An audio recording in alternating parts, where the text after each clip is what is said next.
Buenos días, mi nombre es Carlos Arturo Guzmán Villegas y hoy les vengo a hablar del derecho individuales del trabajador, sus orígenes y principios clave. Empezaremos con su origen y fundamentos del derecho humano al trabajo. El derecho al trabajo se asienta en la Constitución mexicana y en tratados internacionales. La Constitución reconoce en su artículo 5 la libertad de trabajo. Toda persona tiene derecho a dedicarse a la profesión, industria, comercio o trabajo que le acomode. En el artículo 123, el derecho al trabajo digno y socialmente útil. Además, desde la reforma de 2011, la Constitución incorpora los tratados internacionales de derechos humanos como una norma suprema, exigiendo interpretar la ley laboral conforme al principio pro persona. A nivel internacional, instrumentos como la Declaración Universal y el PIDESC y varios convenios de la OIT consagran el trabajo como derecho humano, de modo que el Estado mexicano debe promover empleos, igualdad y condiciones dignas, haciendo compatible la actividad económica con los estándares internacionales. Remontándonos al punto 2, que es el control de convencionalidad. El control de convencionalidad exige que jueces nacionales armonicen sus fallos con la Convención Americana y la jurisprudencia de la Corte Interamericana de Derechos Humanos. Según Sergio García Ramírez, la sentencia de la Corte Interamericana de Derechos Humanos poseen un sentido de trascendencia en cuanto influencian el desarrollo jurídico más allá de cada caso concreto. Además, destaca que el control de convencionalidad debe propiciar una vocación transformadora de la sociedad. Esto significa que aplicar la convención no solo corrige violaciones específicas, sino que impulsa cambios sociales profundos en la forma de entender y garantizar los derechos. Hablando de la Comisión Interamericana de Derechos Humanos, nos referiremos a esa sentencia en cuanto al sentido de trascendencia. Las decisiones de la Corte Interamericana no son meros fallos de caso. Su trascendencia radica en que configuran estándares obligatorios de protección de derechos humanos para todos los estados parte.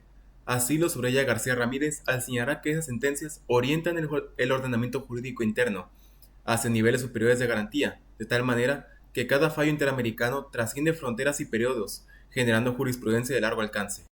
Control de convencionalidad y cambio social.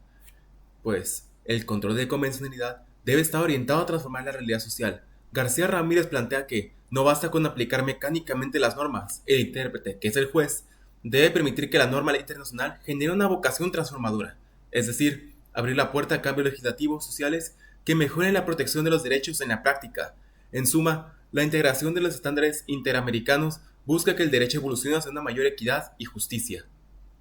Ahora hablaremos de los derechos imposibles y los imposibilitados, según el doctor Néstor Pedro Sagües.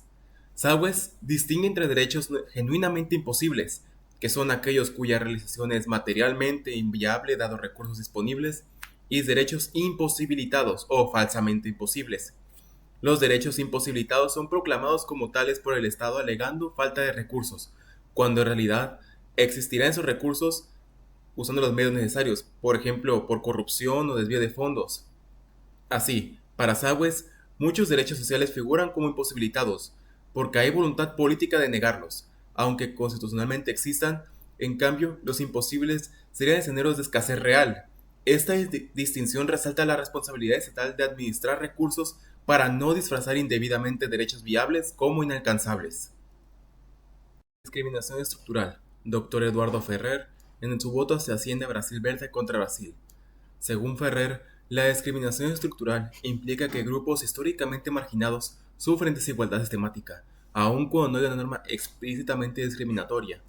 Es discriminación estructural cuando existe un grupo con características inmutables o históricamente excluidas, cuando ese grupo ha vivido en exclusión o subordinación prolongada, cuando la marginación se concentra en zonas geográficas o sociales y persiste intergeneracionalmente, y por último, pese a la aparente neutralidad de las normas, la acción del Estado ocasiona discriminación directa o de hecho sobre ese grupo. Esos elementos obligan a que tanto leyes como prácticas estatales sean analizadas en contextos sociohistóricos. Ferrer apunta que el caso Hacienda Brasil Verde, el pueblo quilombola de Brasil, fue afectado no por ley discriminatoria explícita, sino por una serie de medidas estatales e incluso inacciones que, en realidad, reprodujeron desigualdad interseccional. Ahora nos desplazamos para hablar del control difuso de convencionalidad según el doctor Eduardo Ferrer MacGregor. El control difuso de convencionalidad significa que todo juez nacional, en cualquier trámite, debe comparar las leyes internas con los tratados internacionales de derechos humanos y con la jurisprudencia interamericana. Ferrer McGregor lo explica así: el juez nacional se convierte en un juez interamericano y en un auténtico guardián de la Convención Americana, de sus protocolos adicionales y de la jurisprudencia. En la práctica, esto implica que, ante normas nacionales incompatibles con estándares internacionales, por ejemplo, la Convención Interamericana, los jueces las deben inaplicar o reinterpretar pro persona, sin esperar criterios de tribunales superiores. El control difuso traslada a nivel local el compromiso de proteger los derechos según la Convención, más allá de la Constitución interna. Discriminación estructural, según el Dr. Eduardo Ferrer en su voto en Hacienda Brasil Verde contra Brasil. Según Ferrer, la discriminación estructural implica que grupos históricamente marginados sufren desigualdad sistemática, aun cuando no haya una norma explícitamente discriminatoria. Es discriminación estructural cuando existe un grupo con características inmutables o históricamente excluidas. 2. Ese grupo ha vivido en exclusión o subordinación prolongada. 3. La marginación se encuentra en una zona geográfica o social y persiste intergeneracionalmente. Y por último, pese a la aparente neutralidad de las normas, la acción del Estado ocasiona discriminación indirecta o de hecho sobre ese grupo. Esos elementos obligan a que tanto leyes como prácticas estatales sean analizados en contextos sociohistóricos. Ferrer apunta que en el caso Hacienda Brasil Verde, el pueblo quilombo de Brasil fue afectado no por una ley discriminatoria explícita, sino por una serie de medidas estatales e incluso inacciones que, en realidad, reprodujeron desigualdad interseccional. El juez último intérprete del derecho. Según el doctor Rodolfo Luis Vigo, sostiene que todos los órganos del Estado aplican el derecho, pero que al final el juez tiene la palabra decisiva. En sus palabras, las funciones de todos los órganos del Estado, es decir, el derecho, pero el último en decidirlo es el juzgador. Esto significa que, aunque el Congreso legisla y el Ejecutivo administra, quien resuelve controversias y tutela los derechos constitucionales es el Poder Judicial. El juez recibe su autoridad del pueblo, directamente o indirectamente, y tiene la potestad de interpretar la Constitución y anular actos de los demás poderes cuando sea contraria a ella. En otras palabras, el juez labora en el garante supremo de la norma laboral. Aplica la Constitución y los tratados por encima de cualquier acto estatal. Funciones de los principios específicos del Dr. Jesús Naveja Macías. Naveja Macías señala que los principios, tanto generales como específicos, cumplen tres funciones esenciales en el sistema jurídico de derechos mexicanos. La primera, que es funciones creativas, las cuales inspiran al legislador y al operador jurídico antes de promulgar normas, sirviendo de base para la creación de leyes coherentes. La segunda, la función interpretativa, que guía en la aplicación del derecho, pues al interpretar las normas se debe atender los principios que garantizan los derechos en juego. Y por último, la función integradora, que llenan lagunas y vacíos normativos. El intérprete que complete áreas no reguladas debe inspirarse en los principios para consolidar un sistema coherente. En suma, todo reglamento o norma debe proyectarse de los principios de la DDHH para ser válido. Como resume el Naveja, los principios generales y específicos del derecho deben cumplir tres funciones principales: creativa, interpretativa e integradora. Por ello, en control de la convencionalidad o en interpretación laboral, los principios de protección, por ejemplo igualdad o dignidad, actúan como guías imprescindibles para garantizar el máximo amparo de las personas. Principio de equilibrio entre las partes. La Ley Federal del Trabajo establece que sus normas tienden a conseguir el equilibrio entre los factores de la producción y la justicia social. Esto refleja que el derecho laboral busca balancear el poder y los intereses del empleador con la justicia social que protege al trabajador, que es la parte más débil.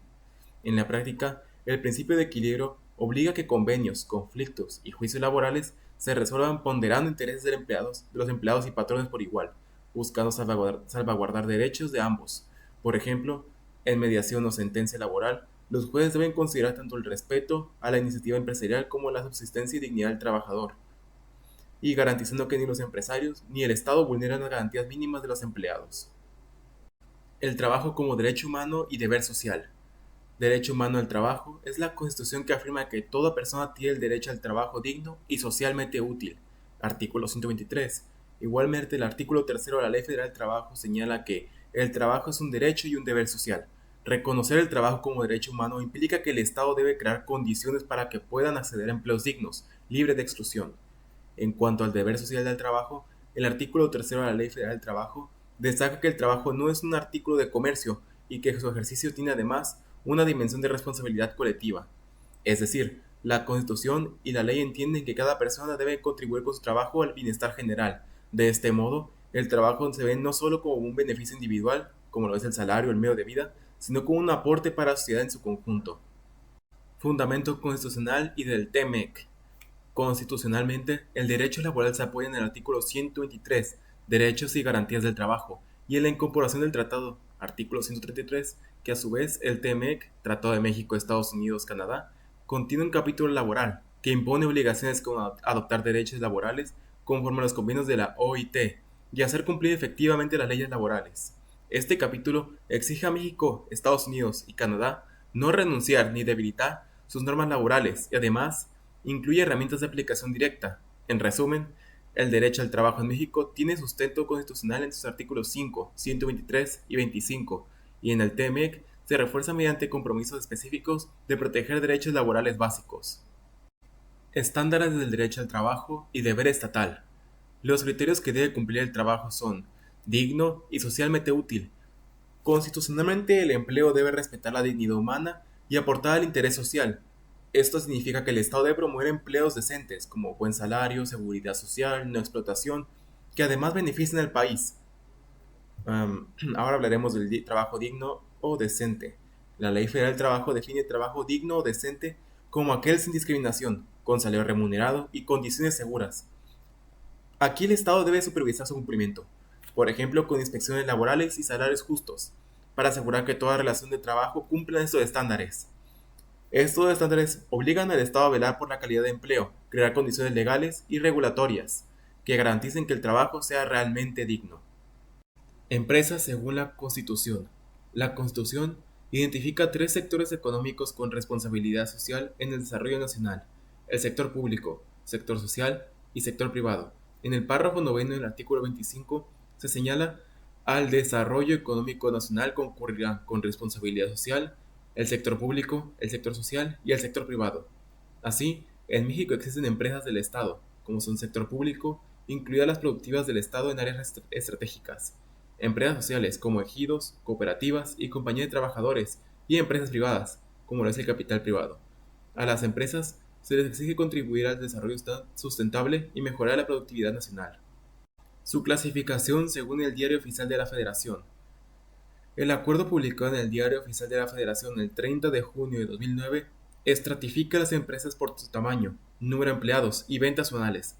Se define como micro, que son de 10 trabajadores para abajo, y ventas de 4 millones de pesos para abajo.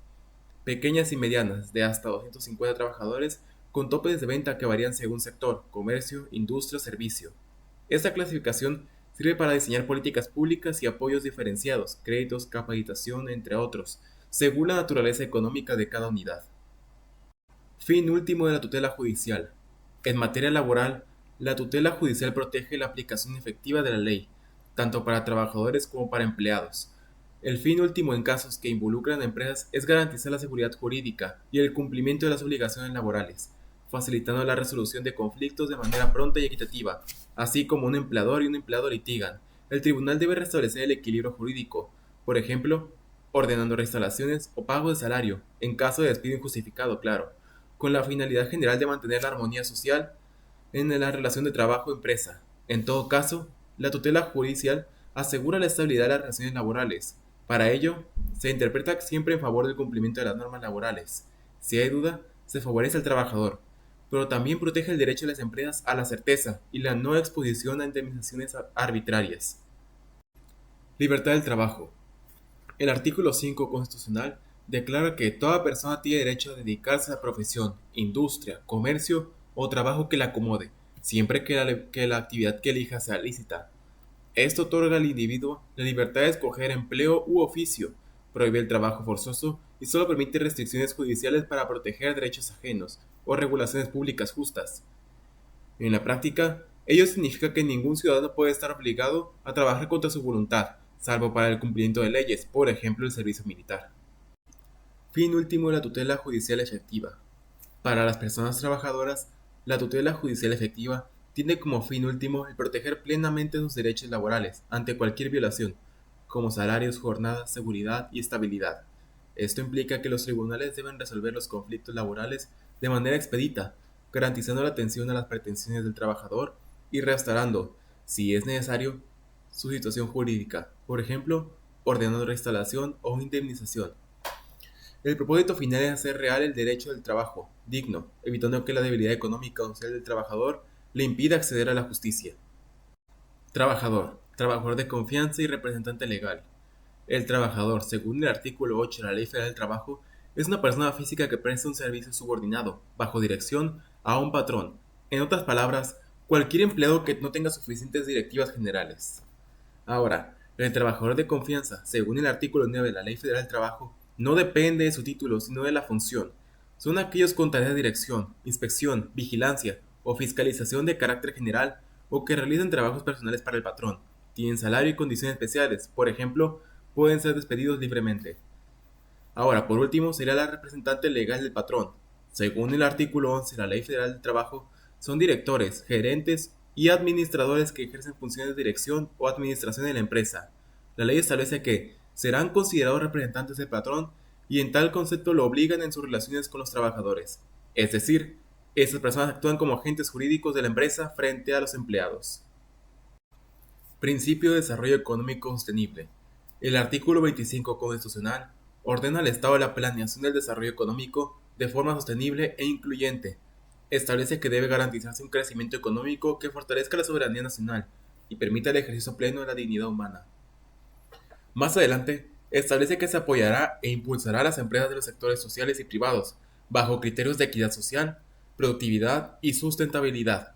Así, el principio establece que el Estado debe fomentar el desarrollo industrial y la inversión cuidando el medio ambiente y la equidad, integrando las políticas económicas de la justicia social en el contexto laboral.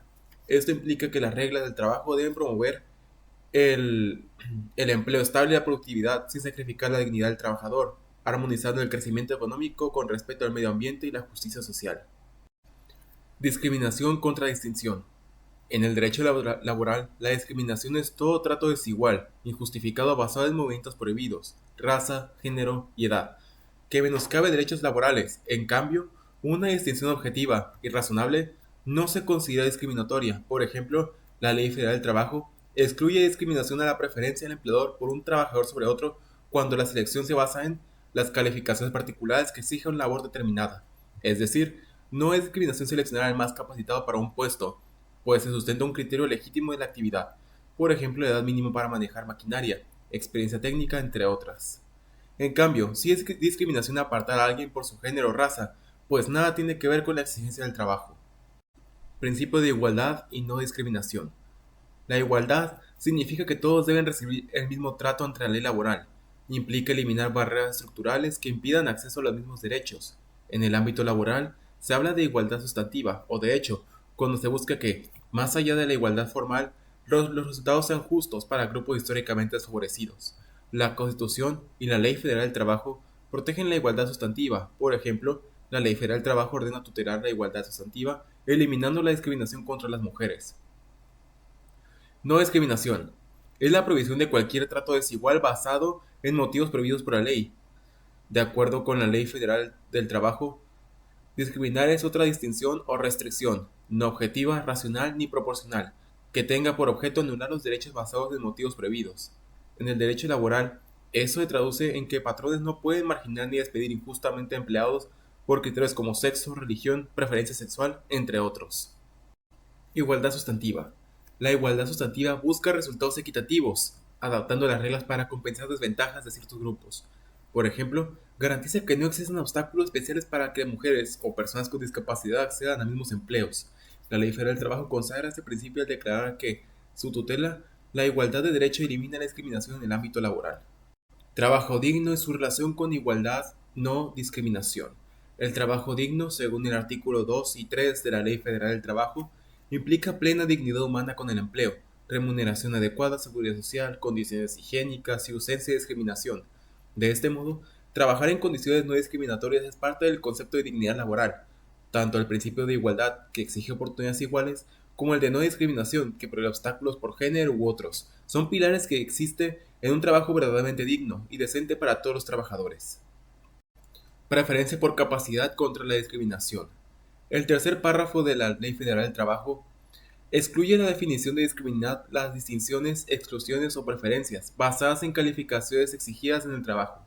Es decir, si un empleador prefiere a un trabajador por sus habilidades específicas en vez de a otro por falta de las mismas, no se considera discriminatorio, pues se fundamenta en necesidades objetivas del puesto. Por ejemplo, no es discriminación exigir cierta experiencia o titulación específica para cubrir un cargo especializado.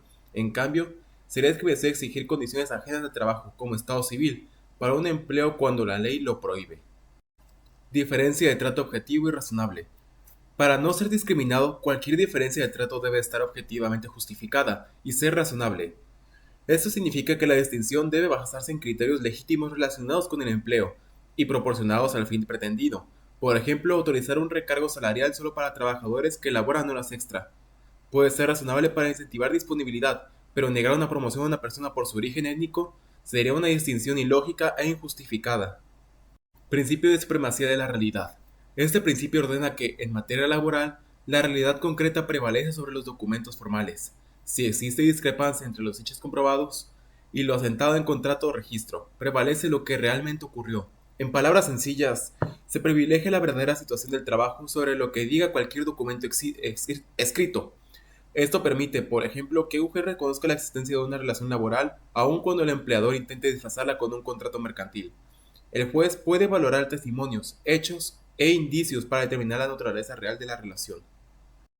Estabilidad en el empleo como principio rector. La estabilidad laboral es el pilar del derecho del trabajo porque protege contra el despido arbitrario del trabajador.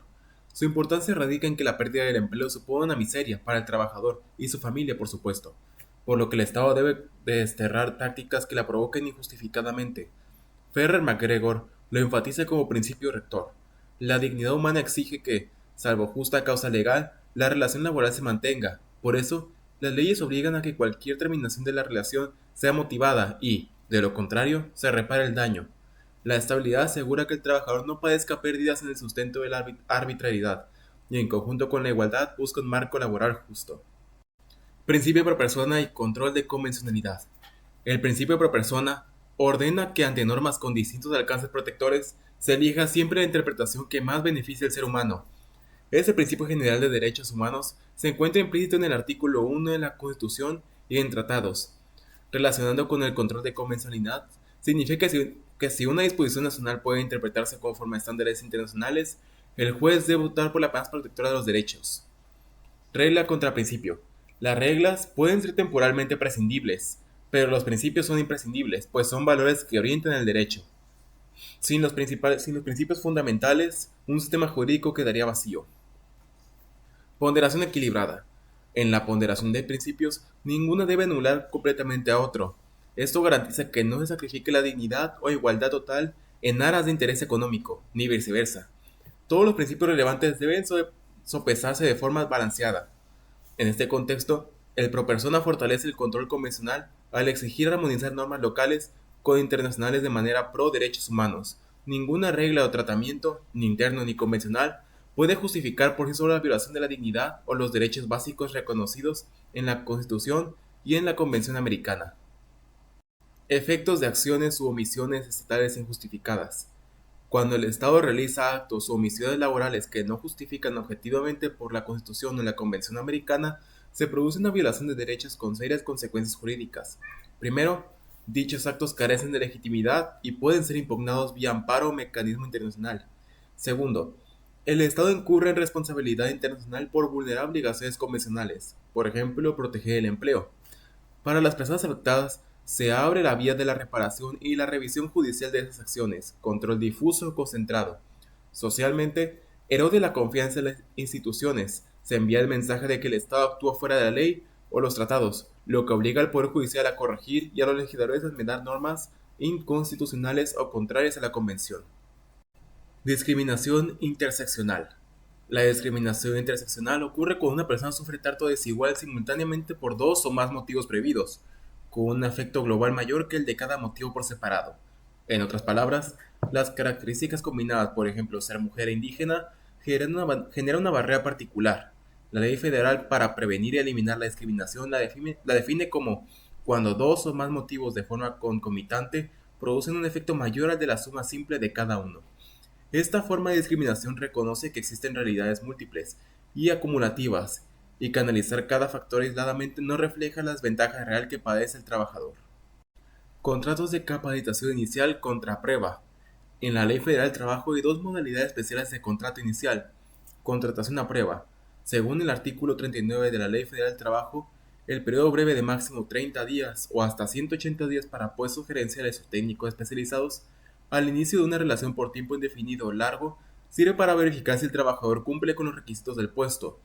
Durante este periodo, el empleado recibe salario y prestaciones completas.